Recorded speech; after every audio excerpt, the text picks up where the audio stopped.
Ya, selamat sore Bapak Ibu. Sebelumnya perkenalkan, nama saya Olivia Tanaya. Jadi saya salah satu dosen yang diberikan kepercayaan dan tanggung jawab untuk mengajar di mata kuliah pengantar ekonomi mikro dan makro. Jadi mata kuliah ini khusus untuk program studi pendidikan profesi akuntansi ya. Jumlah SKS-nya ada 3, jadi kurang lebih selama 1 minggu kita akan ada pertemuan 3 kali 50 menit, jadi sekitar 150 menit. Kemudian untuk tim dosennya ada 3, jadi yang pertama Profesor Suyanto selaku PJMK, saya, kemudian ada juga Bu Josi. Nah, untuk gambaran umumnya, jadi mata kuliah ini merupakan salah satu mata ujian yang diujikan dalam ujian sertifikasi CPA ya. Jadi mata kuliah ini akan memberikan gambaran terkait bagaimana sih suatu organisasi harus hidup dalam lingkungan ekonomi, baik mikro maupun makro. Nah, konsep dan pengaplikasian ekonomi mikro dan makro di sini akan memberikan suatu experiential learning eh, tentang bagaimana sih perusahaan itu harus menghadapi lingkungan perekonomian global yang terus mengalami perubahan. Nah, untuk capaian pembelajarannya, jadi mahasiswa mampu menjelaskan prinsip-prinsip dasar ekonomi mikro dan makro, serta dampaknya terhadap keputusan bisnis termasuk dalam konteks perubahan indikator ekonomi makro, serta karakteristik struktur pasar. Ada 3 sub CPMK. Yang pertama terkait mahasiswa mampu menjelaskan prinsip-prinsip dasar dari ekonomi, baik itu ekonomi mikro maupun ekonomi makro. Kemudian yang kedua, mahasiswa mampu menjelaskan terkait perubahan indikator ekonomi makro, lalu dampaknya terhadap aktivitas bisnis. Kemudian yang ketiga, mahasiswa mampu menjelaskan terkait perbedaan struktur pasar. Jadi ada pasar input seperti pasar tenaga kerja, pasar kapital. Kemudian ada juga pasar output ya. Jadi ada pasar persaingan sempurna, monopoli, monopolistik, dan juga oligopoli. Kurang lebih kita akan bertemu selama 14 pertemuan. Jadi 7 pertemuan awal kita akan banyak membahas terkait prinsip-prinsip dasar dari ekonomi. Jadi seperti konsep demand supply, permintaan penawaran. Kemudian kita akan melihat dari sisi konsumen, bagaimana konsumen itu menentukan pilihannya, faktor-faktor apa yang mempengaruhi. Kemudian kita juga akan melihat dari sisi produsen. Jadi biaya apa aja sih yang ada eh, bisa kita lihat, kemudian bagaimana cara untuk meminimalkan biayanya. Nah, setelah 7 pertemuan awal, kita nanti akan ada UTS. Tapi sebelum UTS itu, kita di setiap pertemuan kita akan banyak latihan soal ya Bapak Ibu. Jadi memang metode pembelajarannya, dosen di awal akan memberikan materi atau ceramah, kemudian tentu ada studi kasus, ada latihan soalnya juga, karena mata kuliah ini kan tujuannya untuk membantu Bapak Ibu dalam mempersiapkan ujian. Jadi supaya Bapak Ibu familiar, kita tentu harus banyak memberikan latihan soal ya. Eh, Latihan soal terkait materi yang dibahas pada minggu tersebut. Nah, setelah UTS, kita akan ada 7 pertemuan lagi. Jadi akan banyak membahas terkait indikator makro, seperti pengangguran, kemudian kondisi di perekonomian terbuka, perekonomian internasional, dan juga struktur pasar tadi. Kemudian setelah 7 pertemuan, kita akan ada UAS. Nah, kurang lebih untuk bobotnya penilaian UTS 40%, UAS-nya sekitar 60%, seperti itu. Nanti Bapak Ibu juga akan dinilai dari keaktifan di sesi kelas ya. Jadi seberapa aktif Bapak Ibu dalam menjawab pertanyaan-pertanyaan, jadi supaya kita juga tahu kira-kira pemahaman Bapak Ibu ini sejauh mana gitu ya. Nah, ini kita mau masuk ke capital market. Jadi kalau tadi kita bahas pasar tenaga kerja, sekarang kita mau bahas tentang pasar capital. Kira-kira konten yang mau kita bahas yaitu ada 3, ada capital, investment, dan juga depreciation. Terus ada capital market sama theory of investment. Jadi kalau misalnya Bapak Ibu pernah belajar keuangan, nah ini akan nyerempet-nyerempet ke investasi seperti itu. Bahkan mungkin Bapak Ibu sudah sangat familiar ya, apalagi yang akuntansi itu kan biasanya juga sangat familiar sekali tentang investasi, depresiasi, kayak gitu. Nah, kita mulai dulu dari definisi capital. Jadi definisi capital itu adalah total dari ini jenisnya ya, bisa mesin, bangunan, atau sumber lain yang bisa menghasilkan ini ya, istilahnya future production. Jadi capital itu merupakan aset yang nggak kita langsung konsumsi, tapi kita gunakan untuk produksi di masa mendatang, seperti itu. Secara definisi, berarti capital atau modal itu akan memberikan kita nilai di masa yang akan datang dari produksi ini. Nah, untuk jenis-jenisnya, yaitu ada yang pertama, tangible capital. Jadi, tangible atau capital ini kalau dari definisi ya, ini kan dia ada wujudnya, dan bisa kita gunakan untuk produksi. Biasanya dibagi atas 4. Yang pertama adalah non-residential structure. Jadi, ini adalah modal yang sebetulnya wujudnya nggak bisa dipakai untuk residensial atau nggak bisa ditinggali, kayak gitu istilahnya. Jadi contoh realnya adalah kalau misalnya kita punya lahan kosong, kayak gitu. Itu kan nggak bisa kita tinggali ya. Berarti di sini kita kategorikan ini sebagai non-residensial. Atau bisa juga durable equipment, jadi mesin-mesin produksi, nah itu kita kategorikan sebagai tangible capital. Ada juga residential structure, misalnya kita punya apartemen, itu kan bisa kita tinggali, nah itu kita masukkan sebagai tangible capital juga. Baru kemudian yang keempat adalah inventory atau persediaan barang. Selain tangible capital, kita juga mengenal adanya social capital. Kalau social capital, di sini kita lihat dari kepemilikannya. Jadi kalau social capital, itu dia dimiliki oleh publik. Jadi bukan dimiliki oleh private perusahaan, kayak gitu. Jadi contohnya misalnya kayak ada jembatan, jalan raya, atau public service, kayak misalnya kantor polisi, keamanan negara, nah itu adalah contoh-contoh dari social capital.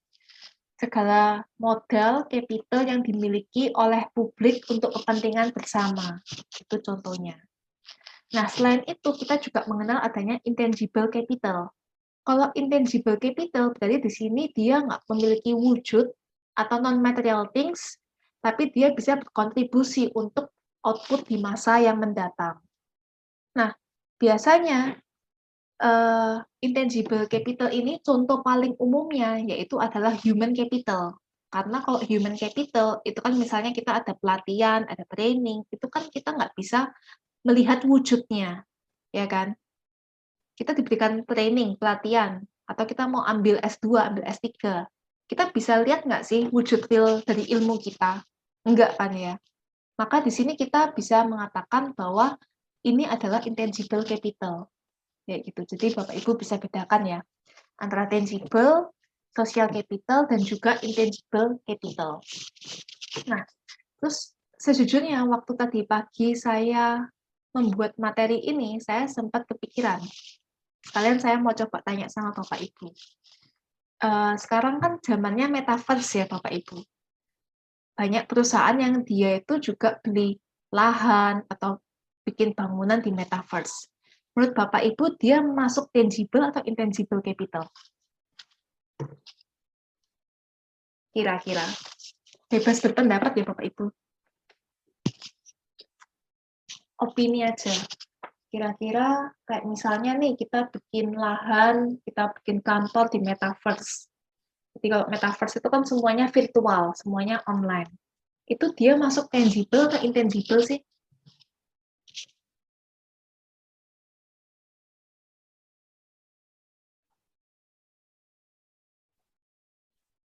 Gimana?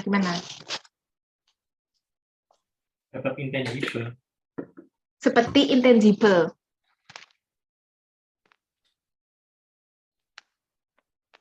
Intangible kan berarti kita lihat dia nggak punya wujud gitu ya. Secara fisik dia cuma virtual. Ada argumen lain nggak? Kira-kira ini tangible atau intangible sih? Sorry, sebentar. Bocor. Intangible.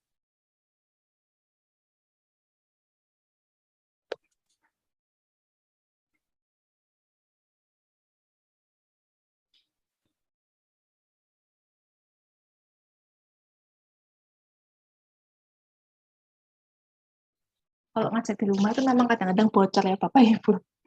Gimana? Ada argumen lain nggak? Kira-kira ini masuk tangible atau intangible? Masuk. Masalahnya kalau pengertian tangible itu kan something which a person can see. Jadi ini saya agak bingung. Kalau kita belanja online kan ya kita lihat dulu barangnya. Tapi Kan kan bisa nanti dilihat. barangnya kita pegang kan Bu? Oh, maksudnya itu kita pegang Kalau barangnya. barang normal ya, kalau kita beli online kan meskipun kita lihat secara online kan nanti waktu datang pesanan kita dari Shopee itu kan kita bisa pegang wujudnya kan. Iya, makanya Nah, saya agak bingung kalau misalnya bilang intangible itu kan kita kan lihat barangnya bisa, walaupun online. Ya kita kan nggak bisa menyentuh, tapi lihat aja kan bisa barangnya kayak apa kayak gitu. Jadi agak bingung. Iya, Antara Kalau dari tangible, definisinya intangible. ini, tangible itu kalau dia itu jadi input untuk produksi. Sementara kalau metaverse itu kan bukan input ya. Metaverse doesn't create anything. Gitu. Sebenarnya aku nggak ngerti kenapa orang itu sangat latah metaverse. Sebenarnya metaverse Sangat sudah apa, ada Pak? dari lama. Nggak kedengeran sangat apa? Orang itu latah sama metaverse. Oh, Padahal main The Sims itu juga metaverse. Kan sama konsepnya. permainannya sama ya Pak? The Sims. Sama. Kita bikin avatar, kita bikin terus kita membayangkan kehidupan kita kayak apa di dunia digital. Kita bisa menjadi apa saja di digital. Tapi bedanya Sama. kalau metaverse perusahaan-perusahaan besar pun juga sampai investasi di sana kan, sampai beli lahannya. Iya, tapi kan itu sebenarnya bukan apa fix. Maksudnya kalau tanah kan ya fix segitu kecuali bumi ini membesar ya kan. Sementara metaverse kan create out of thin air. Betul. Seharusnya itu nggak langka. Cuman ya dibuat jadi dalam tanda kutip jadi barang langka yang scarce. Sebetulnya waktu saya berpikir tentang tangible sama intangible ini, ada beberapa kata kunci. Kayak misalnya berwujud atau tidak berwujud, kayak gitu ya. Kalau kita lihat dari definisi berwujud tidak berwujud, sebetulnya kalau kita beli lahan di metaverse, kita nggak bisa pegang langsung gitu ya. Wujud tanahnya, wujud buildingnya, kayak gitu kan. Tapi kalau misalnya kita lihat kata kunci, bisa diperjualbelikan atau enggak, kayak gitu. Bisa dipindah alihkan atau enggak. Bisa, misalnya kita mau gunakan kayak human skill tadi. Human skill itu kan kita nggak bisa kita jual ke orang lain kan, skill kita. Misalnya kita sudah belajar S2, terus kita mau jual keahlian kita ke orang lain, itu kan nggak bisa. Berarti kan itu kan intangible ya, kita nggak bisa perjualbelikan. Tapi kalau misalnya kita beli lahan atau bangunan di metaverse itu kan masih bisa ya Bapak Ibu. Kalau kita mau pindahkan kepemilikan. Jadi itu masih bisa juga kita kategorikan sebagai tangible juga kalau kita lihat dari kata kunci diperjualbelikan, dipindah alihkan kayak gitu. Jadi sebetulnya ini pun saya masih bingung juga kira-kira ini tuh bisa cocok di tangible atau intangible capital karena tergantung asumsi mana yang kita gunakan. Kalau dari secara wujud, mungkin kita memang bisa mengkategorikan itu sebagai intangible, atau mungkin secara nilai, depresiasi dari aset metaverse ini kayak gimana? Pernah membahas nggak ya Pak Stephen? Misalnya di akuntansi gitu, depresiasi dari metaverse gitu. Belum ya? Nah itu, karena metaverse ini kan masih baru ya, jadi mungkin ya nanti kalau misalnya di kelas akuntansi mungkin bisa ditanyain depresiasinya aset-aset metaverse itu kayak gimana? Yang tadi saya kalau mesin itu kan memang ada depresiasinya, tapi kalau misalnya bangunannya virtual, apakah ada nilai penyusutannya ya? Ya servernya boleh disusutin. Tanpa server nggak akan ya, nggak ada itu. Iya sih, betul. Ya, kan juga ada ini, kalau misalnya dia pakai teknologi, kan teknologi itu cepat gantinya, Bu. Ya mudah aja ngitung penyusutannya. Berarti masih bisa ya untuk disusutkan. Masih bisa. Nah, Kalau yang dari sulit segi itu ini. value-nya berapa. Soalnya kalau udah ngomong teknologi, value-nya bisa ngawur sih. Yang tadi saya bosan baca itu tentang NFT. Dia NFT harganya, misalnya kalau turun. itu dari berapa tahun lalu deh, gambar-gambar monyet itu kan harganya udah 1 M-an, sekarang udah turun. Iya, turun banyak. Karena ya itu kayak demand supply kan. Sekarang yang minta NFT itu kan sudah berkurang, sudah nggak hype Ya, lagi. soalnya uangnya udah nggak banyak. Apa kayak kalau kita ngomongin uang kan velocity-nya itu udah rendah karena si Fed ini kan narikin duitnya balik lagi. Sudah sama kriptonya juga turun tuh. Padahal dulu kan sampai booming ya, Gosali. Ya, hoki sih dia itu hoki. 1 banding 1 juta orang lah ya gitu. Iya, betul. Bahkan nilai NFT itu sudah berkurang jauh dari tahun-tahun yang dulu. Nah, kita balik lagi. Jadi memang kalau aset di metaverse itu masih kita lihat sih, asumsi mana yang kita pegang. Apakah dari segi wujudnya, dari segi nilainya, kayak gitu ya. Ketika kita mau menghitung capital, biasanya kan kayak misalnya tadi lebar tenaga kerja, kita hitung dari berapa jam sih dia bekerja, atau kita mau lihat aset tanah, maka kita lihat dari size tanahnya, berapa square feet atau berapa lebarnya. Nah, kalau capital, dia itu bentuknya macam-macam.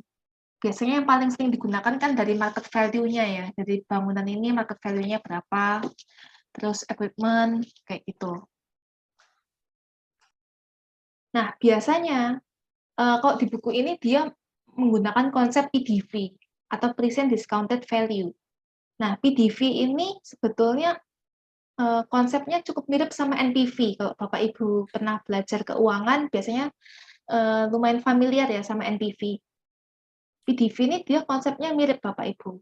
Jadi di sini dia akan menghitung berapa sih net revenue dari mesin ini, lalu kita akan membandingkan dengan harga mesinnya. Jadi di sini PDV ini kita hitung misalnya nih pada tahun pertama, return-nya berapa, lalu kita bagi dengan suku bunganya. Lalu kita jumlahkan semuanya, kita bandingkan dengan harga mesinnya. Kalau misalnya return-nya dia lebih besar dibandingkan dengan harga mesinnya, berarti perusahaan harus beli mesin ini, kayak gitu. Nah, PDV ini sangat mirip dengan NPV. Cuma kalau NPV itu kan di sini rumusnya dia initial investment ditambah total PV ya. Total present value of future cash flow. Ini nanti kita ada latihannya Bapak Ibu, gitu supaya Bapak Ibu bisa membayangkan. Jadi kalau NPV, di sini kan kita harus mengestimasi berapa sih future cash flow-nya, revenue yang kita dapatkan itu berapa. Lalu kapan kita dapat cash flow ini? Kan ketika kita dapat cash flow atau revenue pada periode kedua sama periode ketiga, kan itu nilainya berbeda ya Bapak Ibu. Jadi kita harus tahu kira-kira revenue yang kita dapatkan itu kapan. Terus kita juga harus mengestimasi initial cost-nya, initial investment-nya berapa. Nah, di sini NPV ini minimum acceptance kriterianya adalah kita akan menerima NPV selama dia lebih besar dari 0. Atau kalau kita ada beberapa project, misalnya kita mau pilih kira-kira kita mau investasi di project A atau project B, maka kita harus memilih project yang menghasilkan NPV yang paling besar, kayak gitu. Nah, ini ada soal Bapak Ibu. Jadi di sini ada project investasi. Di sini kita mau untuk membeli mesin dengan harga 1.200. Nah, di sini kita ada cash flow. Cash flow-nya di sini sudah ada keterangannya, tahun pertama sampai dengan tahun kelima. Nah, kita ditanya, kira-kira kita mau investasi mesin ini atau enggak sih? Kita tahu di sini ada rate of interest-nya yaitu 10%, rate of return-nya 10%. Jadi kalau misalnya kita gunakan uang kita, tapi kita mau pilih untuk investasi yang lain, itu kita dapat bunga itu 10%. Nah, kira-kira kita mau ambil project ini atau enggak sih? Kayak gitu. Nah, Bapak Ibu, mau gimana? Ini kita kerjakan sama-sama. Mau dicoba dulu menghitung.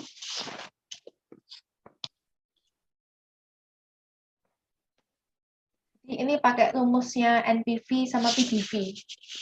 Jadi intinya adalah kira-kira nanti keputusan akhirnya gimana? Bapak Ibu mau investasi proyek ini atau enggak? Diambil atau enggak proyeknya? Coba dihitung ya. Jadi bisa pakai rumus NPV, bisa pakai rumus PDV.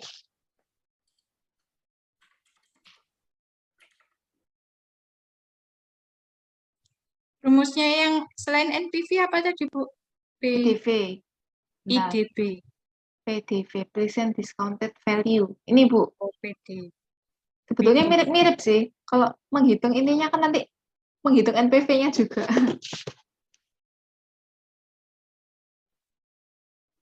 Yang NPV sudah ya Bu ya?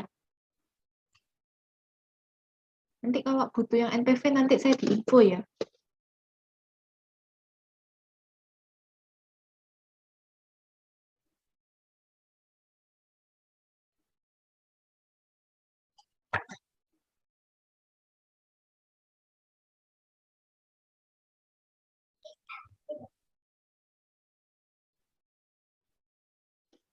Sudah Bapak Ibu? Sudah Keputusannya diambil proyeknya apa enggak? tidak Pak Steven pakai apa? NPV apa PDV? NPV. Bu Trias gimana hasilnya? OTW ngitung ya Bu ya? Iya, saya belum terlalu paham. Iya, sambil kita bahas saja. Jadi, berarti kan soalnya ini ya, sebetulnya konsep PDV sama NPV itu mirip-mirip Bapak Ibu. Kan intinya kita mau menghitung revenue-nya berapa gitu ya. Kalau PDV itu kita bandingkan dengan harga mesinnya. Sedangkan kalau NPV itu kita nanti kurangkan dengan initial investment-nya. Jadi sebetulnya konsepnya itu mirip antara PDV sama NPV. Nah, ini kita coba selesaikan. Jadi kalau PDV itu kan kita hitung return-nya berapa ya setiap tahun. Maka berarti di sini, ini kan kita sudah dapat angkanya ya. Return dari tahun pertama sampai dengan return pada tahun ke-5. Ada 100, 100, 400, 500, 500. Nah, di sini kita bagikan dengan suku bunganya. Suku bunganya tadi kan 10%. Ya. Berarti 10% ini adalah 1 ditambah 10% ini, atau 1,1. Jangan lupa ini ada T-nya. T ini adalah periodenya. Jadi kalau tahun pertama, berarti kan T-nya 1. Kalau year 2, berarti T-nya 2. Year 3, berarti T-nya 3. Kayak gitu. Berarti nanti itu cara baginya adalah 100 dibagi dengan 1,1. Nanti dapatnya 90,91. Berikutnya pada tahun kedua, berarti 100 dibagi dengan 1,1 pangkat 2. Jadi nanti ketemu present value-nya adalah 82,64 kayak gitu. Jadi Bapak Ibu, saran saya coba dihitung ya. Jadi biar tahu nanti kalau salah itu salahnya di mana. Jangan sampai misalnya aja salah tanda bacanya salah, tanda operasi matematikanya salah kayak gitu. Nah, itu kan sayang sekali. Nah, kalau PDV ya ini bukan PDF ya, ini agak keliru. PDV itu return-nya ini kita jumlahkan semua. Jadi return ini kita present value-kan, kita jumlahkan semua dari tahun pertama sampai dengan tahun ke-5. Nanti kan ketemu 1126,05. Maka kita bandingkan dengan harga mesinnya. Tadi kan harga mesinnya adalah 1.200. Nah, berarti kalau kita pakai formula PDV, itu kan kita lihat di sini. Ternyata return dari mesin ini, dia itu masih lebih kecil dibandingkan dengan harga mesinnya. Berarti kalau return-nya lebih kecil dibandingkan harganya, berarti kan kita nggak usah beli mesin ini dong, karena mesin ini loh return-nya cuma sedikit. Lebih mahal cost-nya dibandingkan dengan return-nya. Jadi itu kalau kita pakai rumus PDV. Nah, kalau pakai NPV, dia itu sebetulnya intinya sama Bapak Ibu. Jadi NPV di sini, tadi kan di PDV itu kan kita sudah hitung ya return-nya. Yang 100 dibagi 1,1, 100 dibagi 1,1 pangkat 2, ya kan? Ini kan kita sudah hitung semua. Nah, kalau kita pakai NPV, berarti kita tambahkan Bapak Ibu dengan initial investment-nya, dengan harga mesinnya. Kan harga mesinnya 1.200. Jangan lupa ini kan minus ya. Karena kalau NPV di sini kita itu akan melihat dia ini uang yang keluar atau uang yang masuk. Kalau NPV di sini kan berarti kan kalau kita di awal kita butuh uang untuk beli mesin, ini kan berarti uang yang keluar. Berarti 1.200 ini dia nilainya adalah minus, karena ini uang keluar. Sementara dari tahun pertama sampai tahun kelima, ini kan dia pemasukan ya, return-nya dari mesin itu berapa. Berarti di sini dia tandanya positif, seperti itu. Berarti nanti minus 1.200 kita tambahkan dengan 1126,05. Jadi kenapa kok saya tadi bilang kalau hitung PDV nanti juga bisa menghitung NPV, karena caranya sebetulnya sejenis. Bisa kalau hitung NPV bisa hitung PDV. Sekalian gitu, sekali jalan. Nah, ketika kita sudah menghitung NPV-nya, kita lihat ternyata dia NPV-nya minus 74. Padahal tadi kan kita minimum kriteria untuk kita NPV itu kan kita harus lebih besar dari 0. Jadi kalau dia NPV-nya negatif, berarti kita sarannya sama, mending kita nggak beli mesin ini, kayak gitu. Untuk perhitungannya, apakah ada pertanyaan untuk menghitung PDV sama NPV? Kalau kurang jelas, silakan Bapak Ibu ditanyakan. Saya nggak apa-apa kalau mau mengulang. Sudah jelas? Sudah jelas, Bu. Oke. Nah, itu tadi untuk yang NPV sama PDV ya. Berikutnya ini ada soal lain, tapi ini kita bahas sama-sama aja, karena konsepnya sebetulnya masih sama. Jadi ada perusahaan, dia itu mau mempertimbangkan investasi. Investasinya itu adalah 100.000. Jadi kan ini adalah uang yang keluar ya, 100.000. Di mana di sini ada return-nya. Jadi pada tahun pertama dapat 33.000, tahun kedua 38, tahun ketiga 43, tahun keempat 48, tahun kelima 53.000. Di sini ada required return-nya 12%. Nah, kita diminta, kira-kira kita harus membuat investasi ini enggak sih? Maka caranya sama ya. Kalau misalnya kita pakai NPV, biasanya kalau kita keuangan itu kan lebih umum pakai NPV ya. Itu initial investment-nya minus 100.000 ditambah dengan return-nya. Jadi ini tahun pertama, berarti 1 ditambah 12% pangkat 1. Tahun kedua, berarti dipangkatin 2, kayak gitu ya. Nanti kita jumlahkan semua, kita lihat NPV-nya. Ternyata di sini NPV-nya positif. Kalau dia NPV-nya positif, berarti kan kita harus ambil investasi itu, karena masih menguntungkan. Kayak gitu ya Bapak Ibu.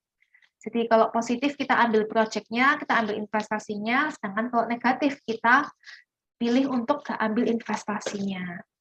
Nah, biasanya nanti kalau kita investasi itu formulanya tools yang bisa kita gunakan tuh banyak Bapak Ibu.